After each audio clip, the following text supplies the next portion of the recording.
And today we're here to talk about something called the divided heart, something that anyone that has had to care for a loved one will be able to relate to.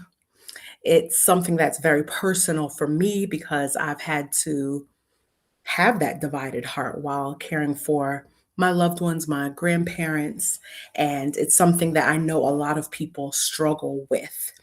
In having a conversation with someone recently, they mentioned just that heaviness, that weight like on their chest when they may pull up to their home. They might be folding their clothes and just doing their everyday tasks. And then the thought of their loved one comes to them, and it's like, ugh, their heart just sinks because they feel like there's no balance. They feel like, all right, I'm supposed to be juggling this and juggling that. But having that divided heart is not a bad thing at all. It's not a negative. It's actually a positive because it's showing how much you love your loved one and that you care for your loved one.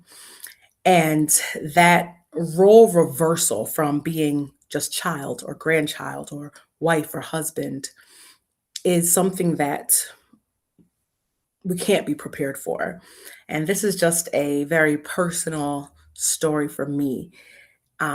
Some years ago when growing up, so many years ago, while growing up, my grandfather was my actual world. It was like wouldn't be able to survive without him. He was our Superman. He was a giant. He was just everything that a child would want in a grandfather.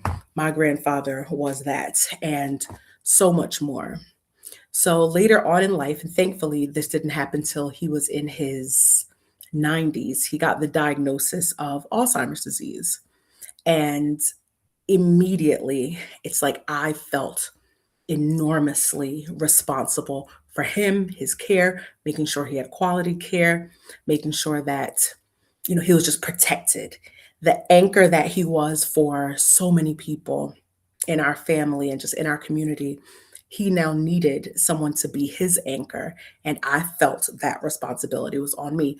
Although my father and his siblings were heavily involved, and my grandmother, I, of course, just naturally felt as if it was my responsibility. And when, I realized that we couldn't just be his sole anchor and his care providers just due to life, and life had to continue going on for each of us. I felt a little bit of guilt, and I know that that is something that a lot of individuals that have that divided heart, they feel the guilt of like, oh my goodness, this person did so much for me, and now I may have to get help to care for them. But while the roles are being reversed, that guilty feeling will come up, but it's not something that is a guilt that you should feel based on, not being there for the person, because you are there for them. And I'm going to get back to that in a moment, the guilty feeling. But what we have to realize is that we can't be the project manager and the care coordinator for our loved ones because, again, we have our lives that are continuing on. And I had to really learn this, that there's a difference between loving someone and managing all their logistics. It's just not feasible. It's not possible if you want to maintain any quality of life for yourself. You can't be the one managing all their appointments, all their phone calls, their medication, the medication reminders, um, the worrying at 2 a.m.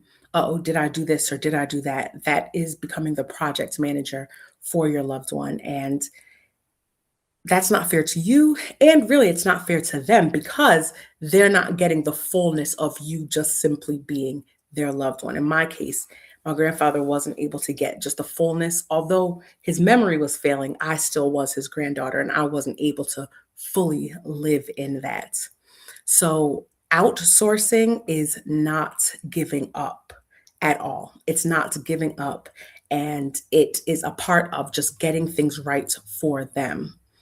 When my family did make that decision that we had to get someone to be a caregiver, it wasn't because of lack of love. It wasn't because we didn't care. It's not because we didn't want him to have like the best care. It was because we wanted him to have the best care. My grandmother, similar age, she was in her 90s as well, and it was becoming difficult for her. And when we did it, although the guilt was there, it shifted when we found the most beautiful and perfect caregiver for him.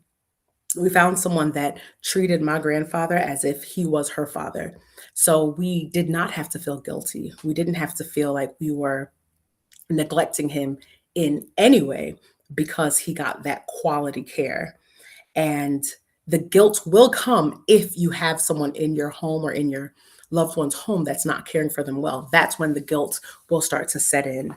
So, um, the reason why Angels Health Service was created was due to that fact. I saw a lot of care agencies pairing up a client with a caregiver that was just in it for a check. And yes, it is their job, but they have to actually care about the individuals that they're caring for. When we at Angels Health are pairing up a an angel, as we call them, with one of our clients, it is based on personality. We look at that. It's based on the love. We tell every angel that's going into a home to treat whoever's home they're going into as if it's their own parent or grandparent. Another thing that you have to know while selecting care for your loved one is that they are more than their diagnosis. With Angels Health, what we do, one of the first questions that we ask during our assessment of any new clients is just about who they are, about their personality. We want to know who they are beyond their diagnosis, who they were growing up, things that they enjoyed, what did they do professionally, what were some of their hobbies, so that when we're pairing up an angel for them, they go in knowing the person and who the person is beyond the diagnosis. There's so much more than Alzheimer's or cancer or whatever it is. There's so much more than that. So we are very careful to partner up and pair up really the angel with the right resources for them. So knowing who the person is, so when they go in, they can love and care for the person. And we believe that every family definitely deserves that. So, the main thing that I want anyone listening that's in this predicament to walk away knowing is that you're not choosing between honoring your parents and being present for your life. Like, it's not like, oh, I can't do one or the other, but the two are not in conflict. You can live your life and honor your loved one if you put the right support in place. So, having the right support structure. It's okay, 100% okay to get a caregiver if, everything permits for you to have a caregiver and for you to simply be the daughter, the granddaughter, the son, the wife, the husband, whoever it is. It's okay to step back and just remain in that role and get the proper care in place for your loved one. Structured care is love in action, and your family, including you deserve that.